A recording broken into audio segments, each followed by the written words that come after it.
Maybe you could use this.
Take it off. So we're not going to be using my computer for instructions. It's going to be going into whoever. I mean, I'm starting the presentation, then I'm done. Well, So then I move to whoever's. are you presenting now and then? I'm presenting now. Yeah. And then you're done. Then I'm done until judging time. Okay. So this is the cord. Just pull it out, plug it in yours. Sounds good. So. All right.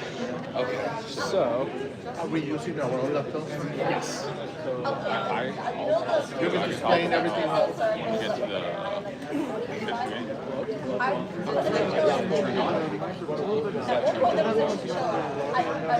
Yes, that should be turned on. Yeah. No. Oh my gosh, I should use a pencil or a material or astronaut suit. Yeah. I need to do it. Put it in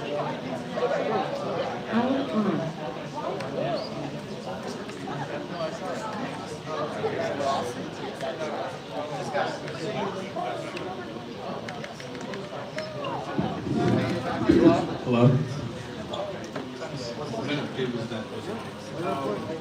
Hello? Hello. All right, I got 2 mics. So they move twice as fast. All right, welcome everyone to the final presentations for Galactic Space Jam 2026. Major congratulations to everybody that made their time over this weekend. You guys worked on your games, uploaded, and hopefully they're all working. So I'll try to go through this like very fast so we can get going with the presentations. You guys are already in Discord. Thank you again for making it here. We have had 9 Galactic Space Jams. The next one will be number 10. It's going to be a big one. We will work on dates and everything like that so we can make it the biggest one yet. And major thanks to all of our sponsors. So please, everyone, give a round of applause for everyone that you see out there. Space Force, Force, City of Orlando, Orlando, High Tech Corridor, Papa John's, M3D, Plug and Play, Employers for Change, OMG Labs, MS2, Dragonfly, 001, IndieNomicon Foundation, of course, and of course, NewView, who were so gracious to have us here. Thank you to the judges as well for making time out of their busy schedules to come and come see your game. So I'll introduce them and maybe they can say a few quick words about what they do. Come on in. These are your seats. Hi, every chair. We need more blues.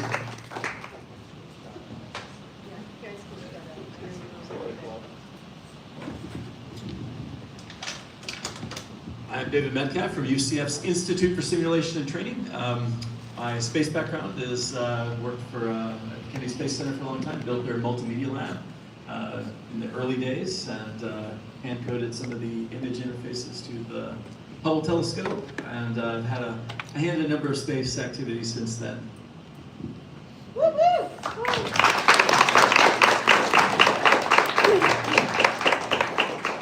Okay, and thank you everyone. So my name is Gerd Bruder. I'm an associate professor at UCL's Computer Science Department.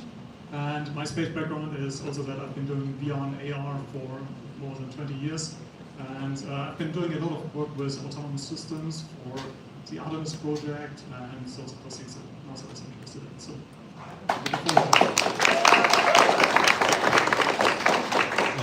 Hello, I'm Juan Santos with MS2. MS2 is across the street, and we are an accelerator space. My expertise is in getting startups off the ground and making sure that they work in a variety of different sectors, with space coming next.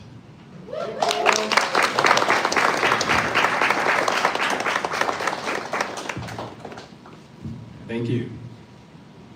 So let's not forget, by the end of the night, hope you guys are still going to stay alive. We need to get this group shot, and we can leave before this happens. Nobody pay attention to that schedule. I think we're all on time. And also, again, IndieNomicon Foundation over the years has put on so many different jams. That's what we really want to do. These jams are not meant to be only like, hey, let's just make some games. They are to meet each other, to meet the judges, to meet the mentors, to meet different people within industry. Really, a lot of things will be what happens after this weekend. Next week is SpaceCom. If you can make it there, that would be excellent. And perhaps, like for some of the teams, there's maybe a pathway. But ultimately, for each one of these industries, we want there to be a pathway there because of the power that you guys have.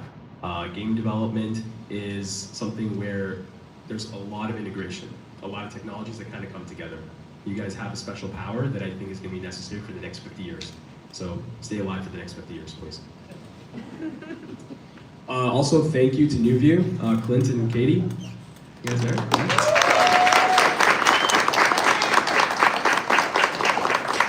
could not have had this jam without your graciousness, so thank you. This was an excellent facility, and I love the slushies. I don't know if anybody else tried it, but you know that's more. They do much more than slushies. They do space lidar, and they're really changing the world and space. So please stay in touch with them. This should be the start of your relationship. And they did have a challenge. I believe some of the teams did take this on, so I'm looking forward to that. Space Florida also loves to support Space Jam. So overall best, this is really for overall best. So even if you're doing New View, this can apply. And you know, of course, I hope you didn't highlight space in Texas or California or Montana or anything else. You hopefully in Florida. So as we get started with these presentations, I want you guys to remember, speak loudly, clearly, what is the name of your game, mention the team, what their roles are, what is the space concept, what is the theme that you worked on, why is it exciting, and how did you make it? What were any challenges in building? And then of course do the live demo. We gotta move quick on this. 7 minutes. 7 minutes or less, otherwise we'll be here forever, and that's not possible. Do the judges get each a question to ask? Or Yes. Yes, okay.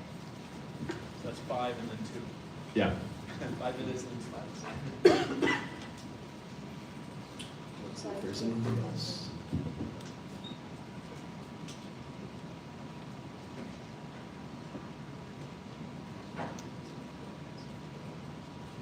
Do you have the order? I think I have that. What is that?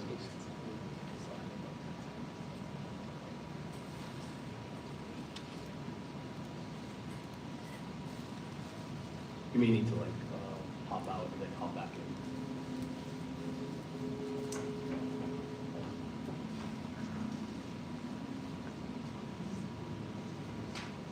Can you exit and then restart with presentations? Okay.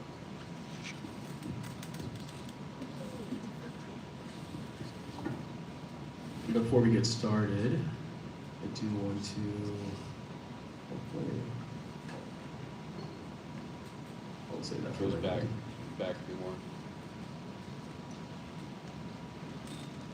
But we'll get started with the presentations. The main thing, I saw 15 submissions. I hope these are real.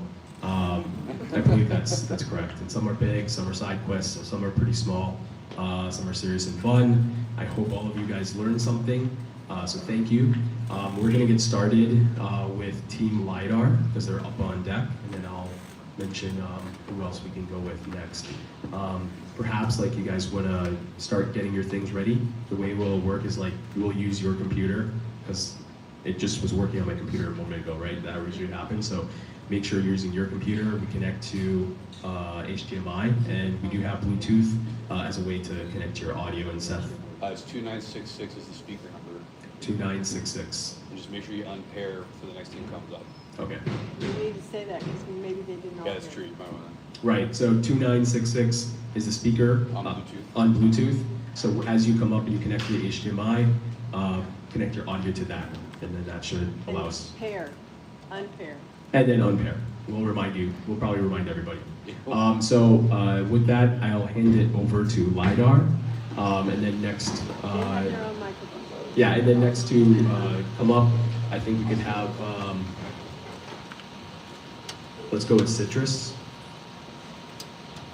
as next up.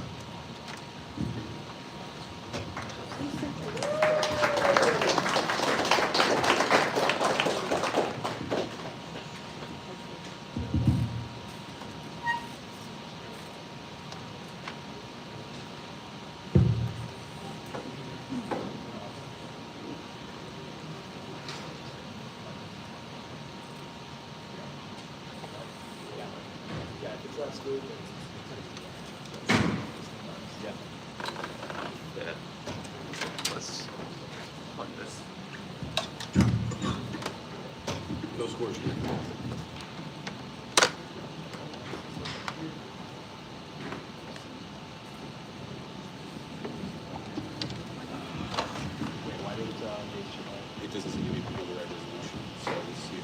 Well, I think it didn't fit. I have a lip on it. Let's see. His escape on their front. Escape on the top. Escape on the And then in terms of audio, connected Bluetooth and it's easy, great. Otherwise, we might not.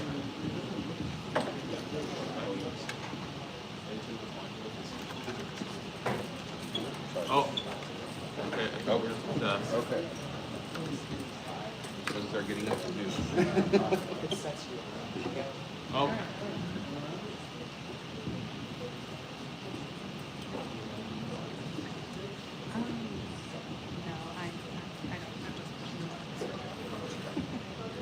Hello, Indie Galactic Game Jams 2026. We are LiDAR, JJK, Jack, and Kendra. Our game is Margin of Error. It is a multiplayer. It's a multiplayer strategic space game in which you can control a bunch of bases, much like in Battleship. And your objective is to navigate a rocket through a moon terrain and destroy all of the opponent's stations or the bases. You have a limited supply of bases, and you only have a limited supply of resources called scraps that generate over time. You're able to scan the terrain when the game first starts. Some of the terrain is going to be very inaccurate. And so you can scan it using LiDAR, which will make the terrain more accurate to the actual collision of the terrain. Yeah, we can move on to the first feature here. I'll hand it on to Jack.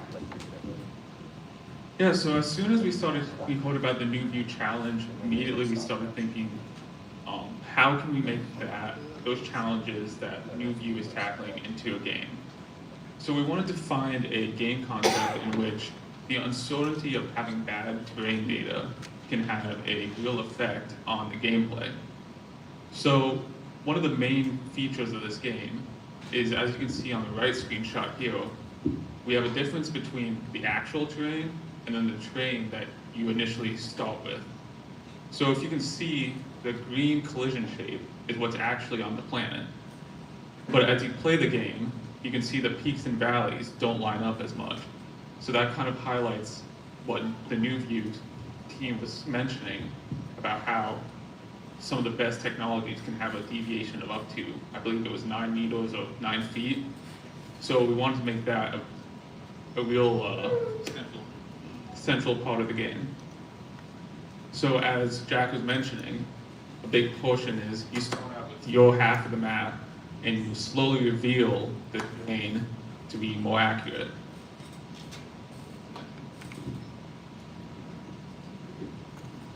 So one of the first features that players will be interacting with is base creation. As mentioned earlier, you have a limited number of bases, and the placement of the bases are really important on a gameplay perspective because, like in Battleship, the enemy doesn't know where the threat is coming from. And each of the bases will actually serve as a spawn point for the rocket that you'll be sending off and navigating through the terrain to win the game. One thing that was really difficult about the base creation is managing to create a grid system that actually lines up with the terrain, which is procedurally generated, and making sure that each of the bases actually sit on the uneven terrain. Next slide. Another mechanic, of course, is the rocket controls. So each of us actually had a mechanic that we really wanted to work on. All three of us were a bunch of programmers, so as you might have noticed, the graphics is a little lacking. Fortunately enough, in the final build of the game, we do have more artistic sting. But one thing that I personally wanted to work on is actually the real-time kind of flight controls that the player gets to get their hands on. We liked to have this idea of a planning phase as well as like an actual real-time playing phase. Some of the issues that I came across with this was how do you actually make the flight controls interesting and feel a lot more intuitive? Especially at first, the camera was straight behind the rocket and it really felt stilted. And so through a lot of experimentation, I was able to kind of find a happy balance of moving the camera around the rocket in order for it to feel a little bit more intuitive and and actually look a lot more dynamic than it originally was. And then last but not least, we also have a multiplayer. So this isn't a local multiplayer game, although if you're on the same local area network as we will be demonstrating today, we have a multiplayer in which you have one person serving as the host and the other as the client. It took quite a bit of time for us to put it together, but I think this was Kendra's project, part of the project that she was really interested in working on. She learned a lot, especially when it comes to networking code, and I think at the end of it, we were able to get it to work out. And so now we're going to go on to the demonstration portion of this presentation.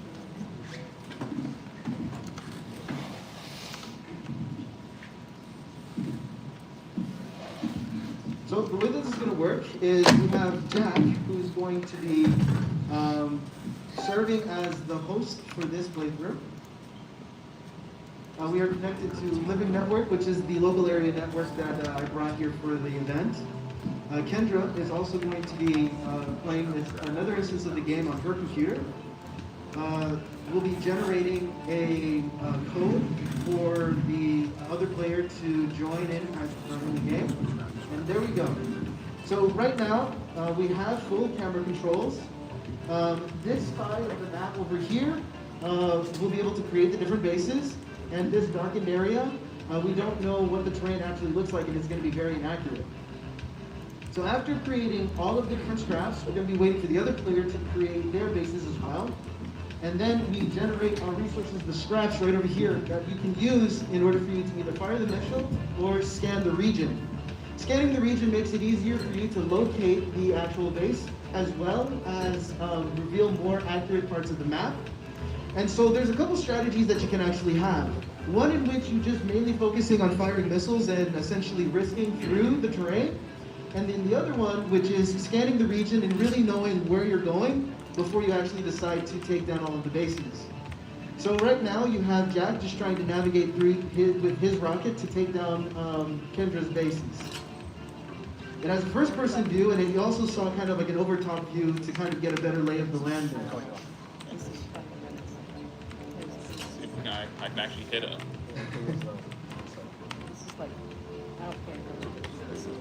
So each of the bases have a certain amount of health, and the ships need to hit them a couple times in order for it to whittle the station's health down enough to actually destroy them.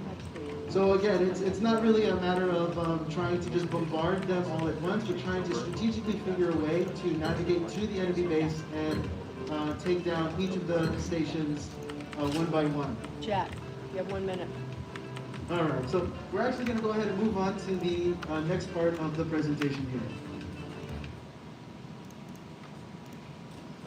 We actually would like to open the floor up for questions. That's for them. Right, Judges. yes.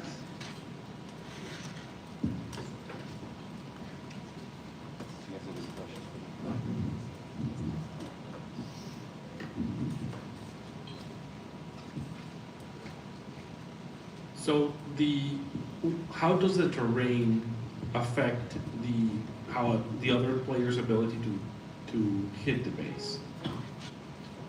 So the idea is there's a fuel mechanic. So if you just try to fly above the terrain, you're going to be using up more fuel, doing less damage. So the optimization there is you want to try to get as low to the ground as possible, so you can still fuel, have bigger damage. But if you don't scan the area beforehand, you might be thinking that it's a certain elevation, but you might hit a hill, hit a mountain, and then waste a missile. So if you had one more day, what would that day do? What would you do? Lots of polish. Okay.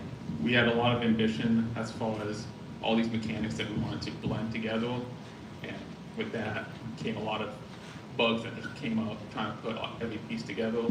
So really just kind of putting everything together.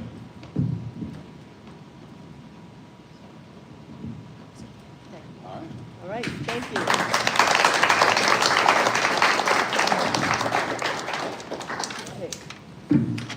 So Citrus, get your things up here next.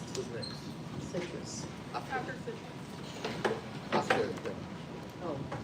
Who's that? How do you want me to read it? Am I going from top to bottom? So can I go here? Who do I tap as next? You could. I kind of really quick. Some complexity stuff. All right, it's going to be can I build here? That's going to be our next one. So which team is that? Okay, why don't you guys get over here on this side so you'll be on the right-hand side? And then after that, it's voices, like team voices. You guys will be the fourth one, okay?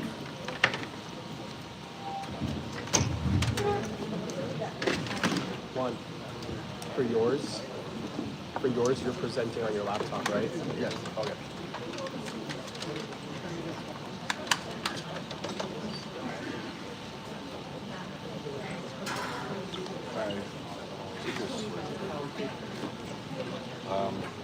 That will not work here. I just need HDMI. In your application, so just kind of be ready. I believe so. Oh, that one? No. Are you sure it's up for the Wi-Fi router you guys are using? Oh, yes. Yes. Oh yeah, just let the break this on. And probably for your power source. I think this one's yours. Might be a quick switch. Thanks. What is your setup like? Okay. My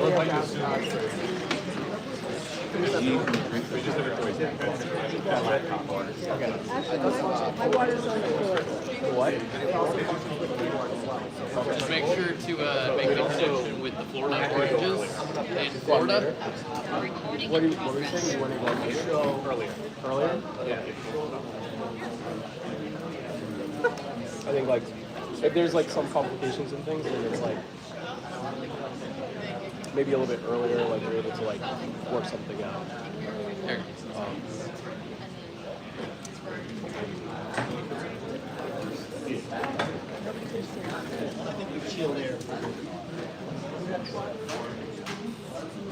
mean, we really only got 3 slides, so.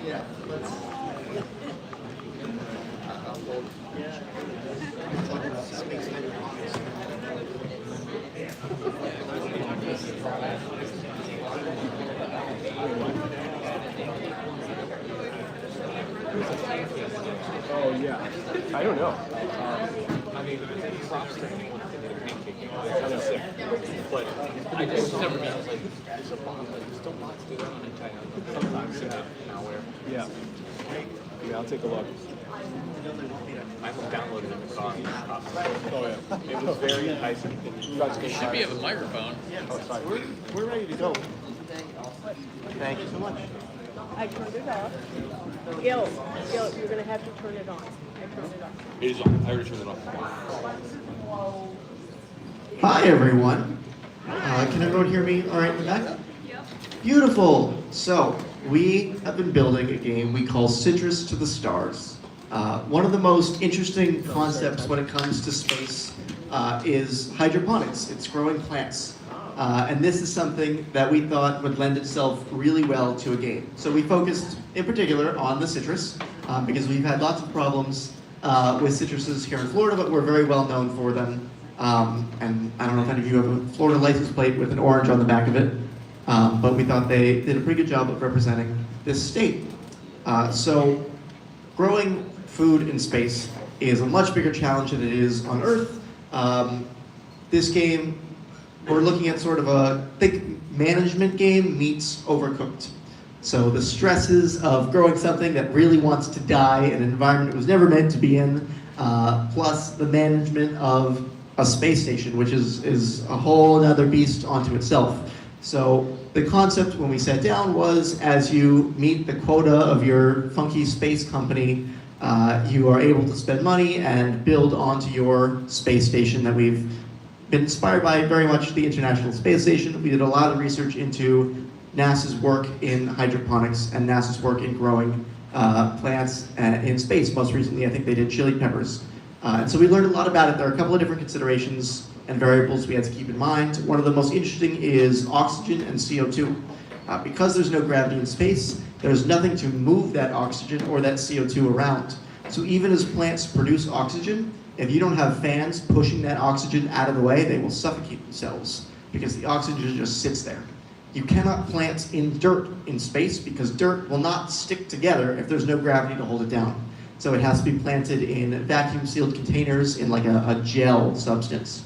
Water has a tough time traveling up the stems of trees because there's no gravity to bring them either way. And water will pool at the bottom of the roots and again drown the plant. If it's not for some really, really cool systems that NASA's been building and has put in place on the International Space Station. I think it's time to show you what we've built. Some very important context is that we are a large group of artists, not programmers. We have about 1.5 programmers. I'm the half. And our other programmer comes from Unity and has never really used Unreal before. So it's a very pretty game. We're very proud of the art direction. I'm gonna hand it over in a moment. But just so you know, we have some very lofty goals that we want to tell you about first, and now we'll show you what we've managed to build in the time that we have. Should I load it up? Yeah, I see.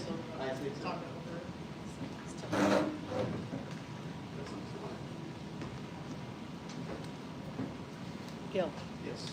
you guys have 4 minutes. Thank you. Come on. There we go.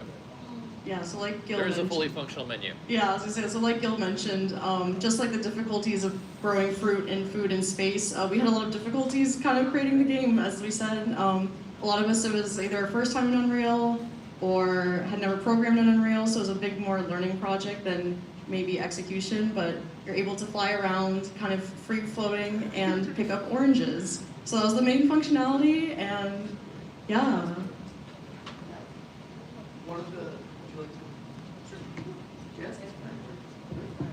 So there was some beautifully made art that is not featured here, where there were oranges in various states of ripeness, and then there were trees in various states of health.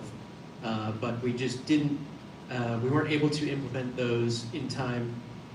But we built a shader that could change the colors and had lofty ideas for collecting fruit and having a cargo ship arrive at a certain time, having a countdown, having a UI with all this stuff happening.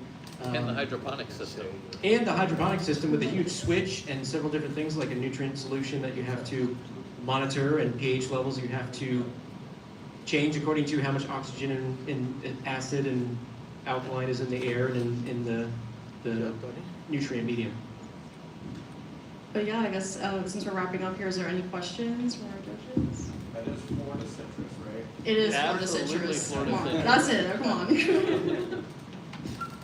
That looks awesome. How did you implement the proportions or the glide through space? I'm so glad you asked. So in Unreal, actually made it fairly simple for me. I had 2 strategies. One was Unreal has a very nice locomotion system set up. And the other thing I did was call a friend. Thank you for hopping up on a Discord call with me. But the way it works is essentially to make you glide forever. There are many toggles that let you turn gravity on and off for objects, not quite for the locomotion because it's not physics-based. Unreal says, I'm pushing the arrow forward, teleport the player forward. And so what I had to do is I had to turn off the dampening. So I could, you're set to the default Unreal mode fly, but even in fly you still kind of drift to a stop. And so disabling that in every direction was very helpful. The other thing is to make the camera kind of free spin. Because we're in space, we can look in every direction, we can float in every direction. I'm not just looking up. I had a lot of help disabling the camera boundaries for that. But you'll notice the character, the static skeleton does not rotate with the camera. If we find our shadow in here somewhere, you'll see you could be upside down in your own shadow. Like, there you go. So that doesn't actually move with the camera. So, any scoring or metrics planned if you had a little more time? Yeah, I was gonna say absolutely. I think the gameplay would have been more like how much you'd get from the yield. Like if you could handle taking care of the pH that you were mentioning or the oxygen, it would have lended itself more to like how many oranges can you grow and how many oranges then can you deliver? Because there would be so you'd be tracking all of those things. So Ideally, with more time, that would have been implemented. Speaking of which, that text block was timer in progress. Yeah, so, and then like the pressure from the gameplay would have been, you only have 5 minutes to get the most yield to send off to whatever. Yeah. Thank you. There is a subtle glow on the oranges so that you can see which trees have oranges. Juan, you have a question? Nope. Okay. That's it. Thank you guys so much.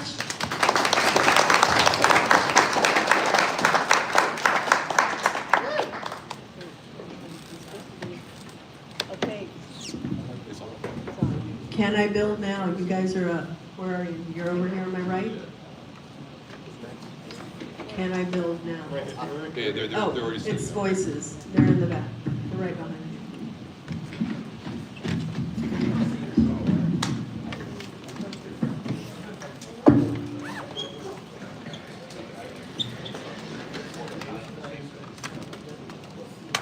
You real careful, Seth. They're like snakes all over your feet. You get used to it. I'm sure. Yes, well, I guess we got a whole month for here. There you go.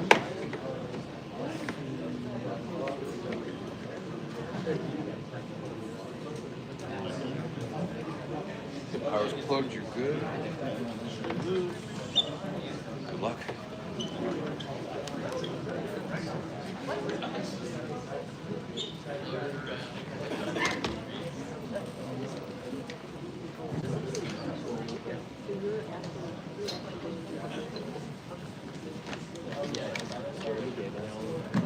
Hello. You're good, you're good. Within a time slot maybe, or? No, no.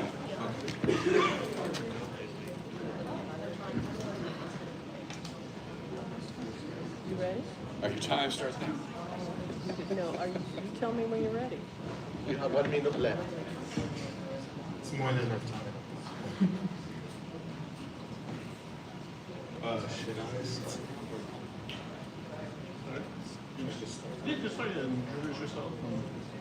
Hello everybody. Can I Build Now? That's the name of our project. We are, well, the intent behind our project isn't that we necessarily built a game. So this is a simulation, and it works hand in hand with a new view, and the intent behind it is to show the importance of vertical accuracy. This scene that we have today is actually Flagler Beach, and it holds near and dear. Well, obviously because it's Florida, but far from there here, well, my partner. Well, because it's been destroyed several times, through natural disasters, being in Florida, and one of the use cases for vertical accuracy with LiDAR could be for building development, and we have two modes actually. One of them is I built a web app for the interaction. The other one is through the Meta Goggles 3D. Do you know the site name? Yeah, sorry, it just crashed on me. Okay. So I was in Denver. It happens. Do you have a video that you can play instead? It just completely froze. I can't even Okay. move the mouse. So let's see. 1 second.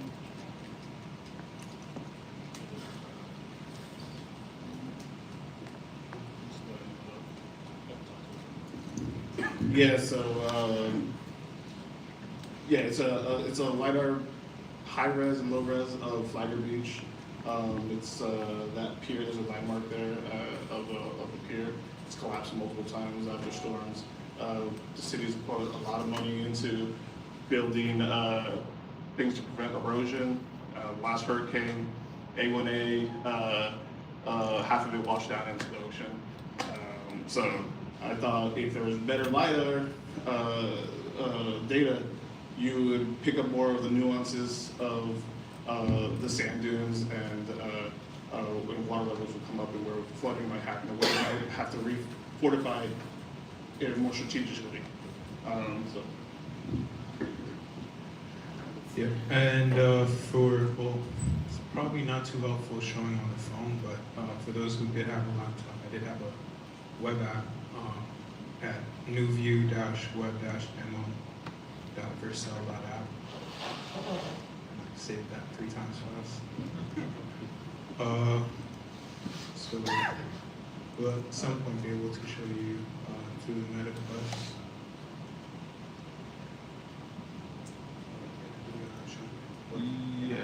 Yeah. It's just pulling up.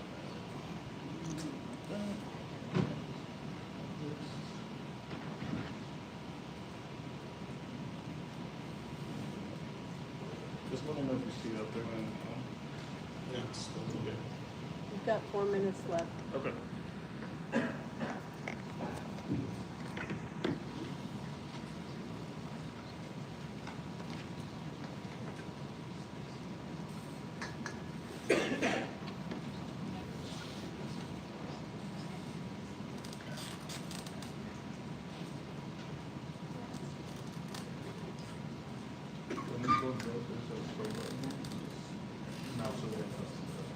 Okay.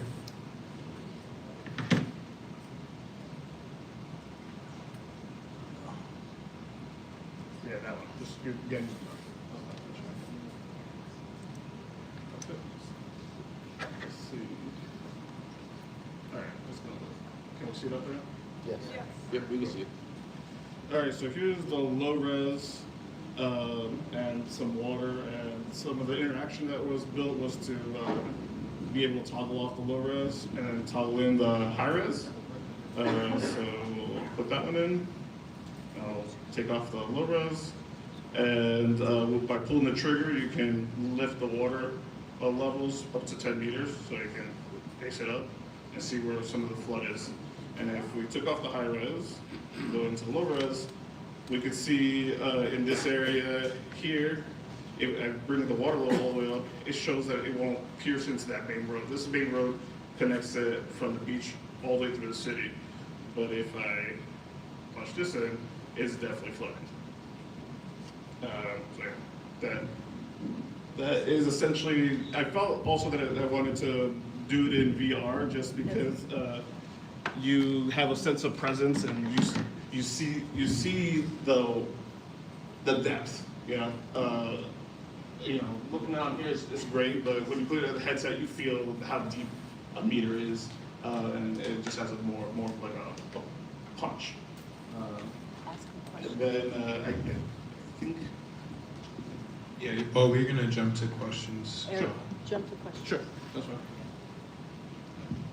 Okay, so maybe first question, could you please say a little bit more about the space angles that you've been I just doing the new view challenge, knowing that there's going to be a better LiDAR detection in the future, that we could swap out the higher res one from their first commercial one to the high res that we have in here, because this is still only like I think roughly 1 meter, and the low res is 30 meters. And the LiDAR that they're supposed to have is supposed to be 10 centimeters. So it needs to be better and more nuanced for something that's ever changing like the coastal line there. And then Florida, because this is Florida coast, is important. And the objective was to show how a more detailed model actually allows you to have a better understanding of the flood zone specifically happening. Yeah, that was one application of it. I thought that was the easiest one I could do with the time frame, showing the water level versus some other natural disasters that just have known the effect of the water level here. Also, yeah. And did you get to explore some of the new views, space-based LiDAR, to see how this would integrate in with something like Unity and Quest model? I kind of got only so much data from that. It's just a weekend, that's okay. Yeah, and there was quite a bit of data that didn't work.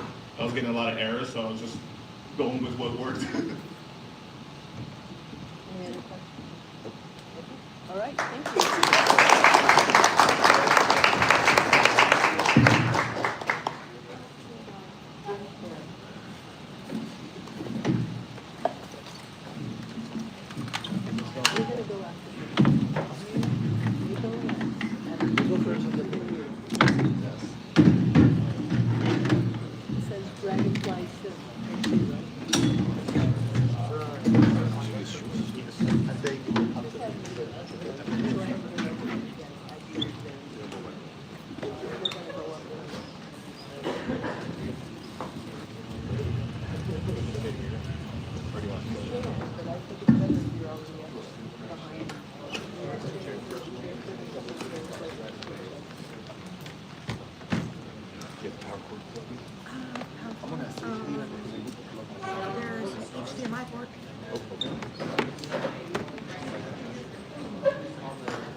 I won't get the slides. No worries, man. The slides. All right. You could maybe like have movement like this way. That'd be easier. Oh no. Oh dang.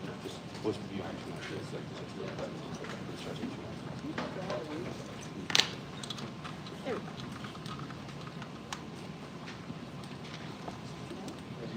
All right, so we're the Embry-Riddle Game Development Club, and we designed this game named Voices Between Planets. Yeah, so there's 6 of us, 7 of us here, and we all have a lot of different abilities here on this team. So I did a lot of art and a little bit of coding. Yeah, I just did art. My forte is 3D. The only really a lot of contributions I made was this title screen, which that ship is 3D in Blender, run through a composite to make it look like pixel art. So I'm really proud of that turned out. We originally had a video of it spinning, but we couldn't get that working. But again, I've been learning programming and code, but I'm just happy right now to contribute what I can, which is art. Yeah, my name is Emma. I did some of the programming and keeping the whole team together with getting source control, which was a lot of the work. Yeah. My name is May. I made a good chunk of the art and the songs, including the actual voice recordings. We couldn't actually get the recordings integrated with the game, but we have them. Hello, my name is Quinn. I did the writing and narrative and dialogue design of the entire game. Hello, I'm Alex. I worked on the programming primarily for the simulations of orbital mechanics and flight. Hi, I'm Gabrielle. I did art and helped a bit with the music and voices. And yeah. So we created this game in Godot 4.5.1. Voices Between Planets is a movement and story-centered 2D adventure game where you travel through different orbits within a giant solar system after you start your job as a stellar courier and send messages across the solar system in different video recorded messages. Wait, someone's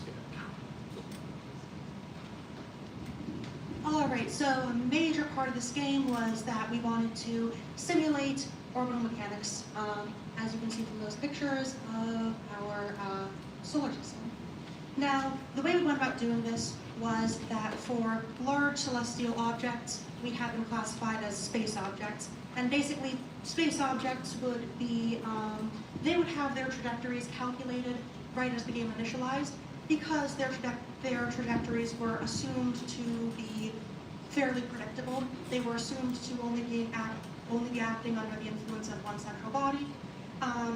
Now, this of course was less accurate than it would be for, say, an n-body simulation, but such a simulation would be very complex.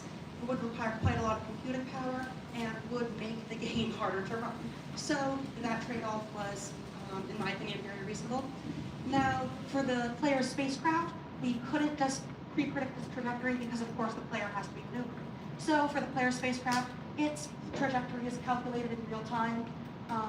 It's done under the assumption that it's only under the influence of whichever body's spirit influence it's in, which is, again, less accurate than what a fully accurate n-body simulation might provide, but it provides a high enough degree of accuracy whilst also preserving the simplicity that makes it possible for a game.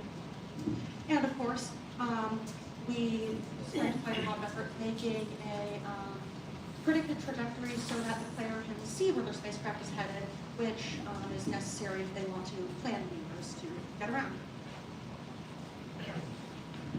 So to work with the narrative system, because we're making more of a game than a simulation, we used, or I made since we have a bunch of letters, all of it's dynamically defined by a JSON file, which is typically used in the industry for a lot of prototyping, for keeping data. So a lot of it for each letter, they influence the navigation as well. Tells you where to go and where to pick up mail. And each of the mails have their own choices when reading these recordings, and it affects what ending result you get. Okay, so you guys have 2.5 minutes left. Okay, just a quick recap. The space courier is traveling at different stations in space delivering letters.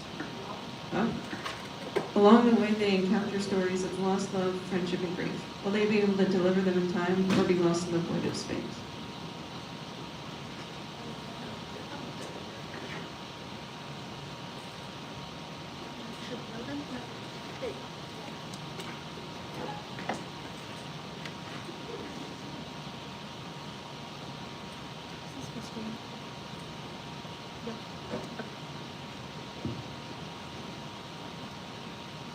Okay, so So this is the player ship. Basically, the job, we're docked at Canaveral Station. This is named after the vulnerable Cape Canaveral, the oldest center of human spaceflight. Canaveral Station is the headquarters of the courier service. Our current job is to deliver from orbital greenhouse to deep space relay. The operator's manual lever is switched to the rope.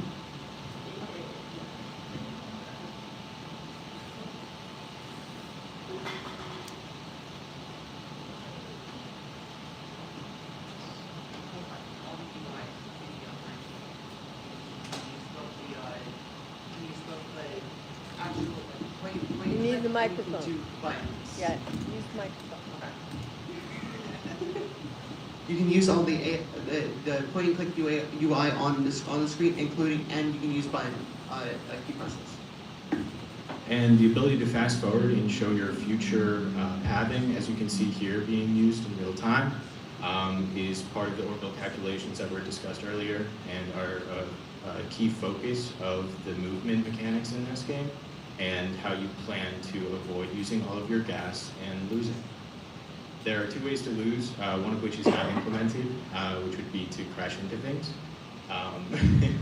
Unfortunately, we didn't exactly get into that before our time right now, but yeah. You're at 7. Yeah. Thank you so much. They gotta ask you questions. They're gonna ask you We questions. ask you questions. Yeah. Oh, yes, yes. Stay up there. Alex, get up there. They're gonna ask you questions. Okay, maybe a quick question. How do you win the game? So you win the game primarily by getting to the end of the story, right? So the basic gameplay loop is that you're presented with letters to deliver. Each letter has a station you pick it up at and a station you bring it to. And the challenge there is figuring out how to get from one station to another without, say, running out of fuel, right? Had we more time to develop the game further, we would have added more of the challenge element, though right now what we do have is a fairly intuitive, I guess, learning tool to demonstrate how maneuvering works. Outside of the game, did you get to build out any of the stories of the letters, I guess you call it? Yes, we do have full script, which is all defined in the JSON. It goes very beginning to very end. All how when you're reading the mail. Just put the 2 together was the challenge. Yeah. Got it. And you also have full music, from what I heard, right? Yeah. Yes, we have full music, and it's the only thing is that it's not connected to gameplay. We completely did all the voice acting by ourselves. Okay, all right, thank you. Okay,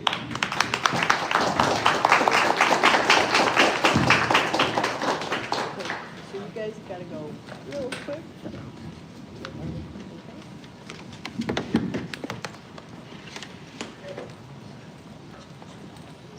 Joseph.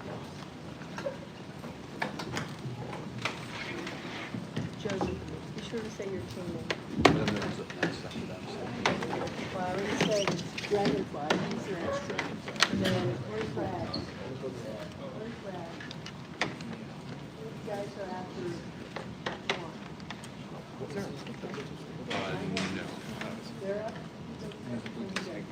Yes. Sandbox, it starts with 2966. No, that's 295, 266. There you go. This is, oh, yeah, that's the right one. Just make sure to disconnect before we get into the presentation. Disconnect back, yeah. And then make sure to send your audio through 2966. And then just disconnect and you're done with the presentation. Okay.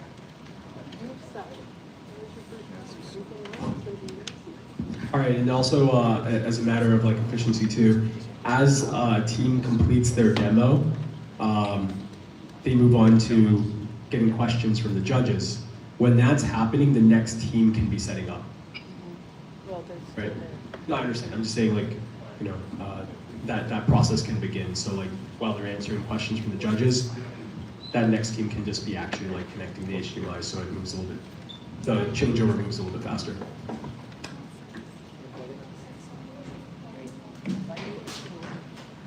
The judges want to speak. So that's the judges.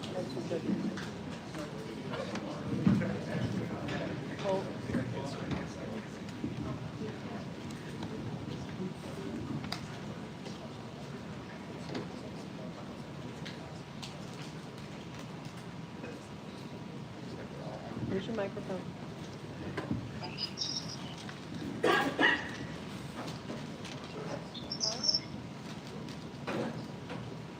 Hi everyone, my name is Joseph DiMartini. And my name is Cole Macho. And this is Gateway to Gold. So to start, what is Gateway?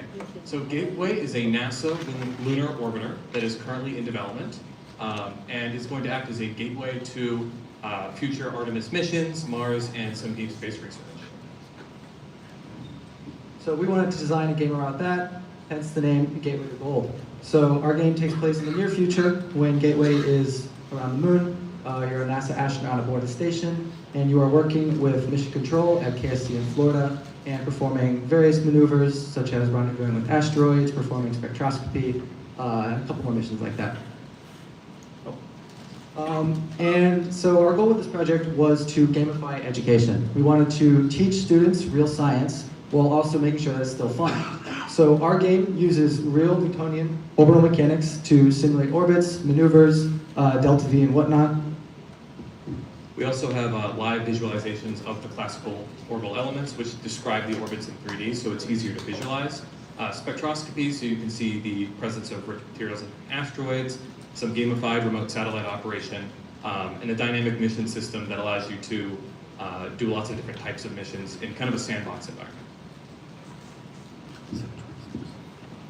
And we also did some data collection. Building a simulation or a training sim is really only half the battle. The second step is making sure that you can actually track your trainees/students and figuring out what they're getting, what they're still working on. So we have a custom Airtable web backend that our game communicates with and sends a couple data points to. And lastly, before we start with the live demo, just some future work. We really see this as like a sandbox application that could be expanded upon for different types of missions. So docking, rendezvous maneuvers, gravity assist simulations, and then maybe some different data collection that is more specific to missions rather than a general set of data.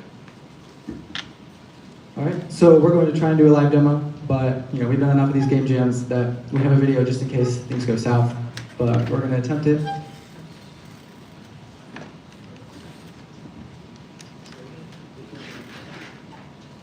If you look over there, we actually have a custom flight stick that we're going to use to control the satellite while it's in space.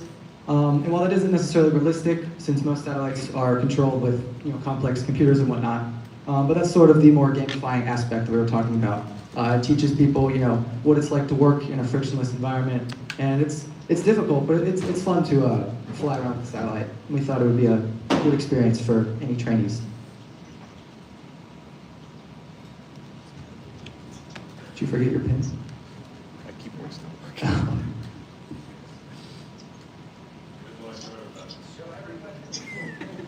1, 2, 3. And 1, 2, 3 for the same combination is not working.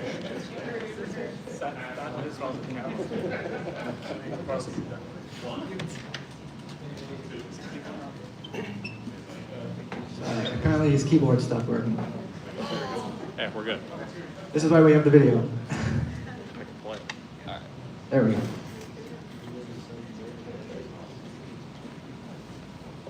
All right, here's our title screen.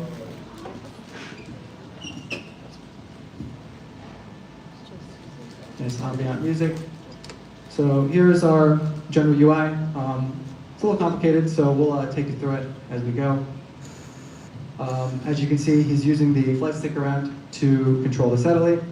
There's a view of the Gateway Station around the moon. Here is Mission Control in KSC, Florida. And then here is our map view. So you'll notice that the orbits tend to, they're a little interesting, and that's because this is a n-body physics sim, meaning that every planet affects every object. So that's sort of showing how their orbits change over time. Really cranked up Unity for this one. As you can see, as he messes with his thrust, it changes his orbit in real time. So now he's going to do the first mission, which is Sylvia spectroscopy. And what he's going to do, here's a little blurb. You're going to use the biggest telescope in Florida at Embry-Riddle Aeronautical University. And we're going to use spectroscopy to analyze the metal makeup of an asteroid. So let's go ahead and find Sylvia. There it is. Conduct spectroscopy. And one thing you'll notice on this map view is that all of the orbits change depending on what you're focused on. And that's because they work relative to the object that you're looking at. So when you're at the satellite's view, for example, it basically treats the satellite as if it's not moving in space and everything else moves around it. So here you are, as you can see up there, it did the spectroscopy. You can see the spectrometer data. So now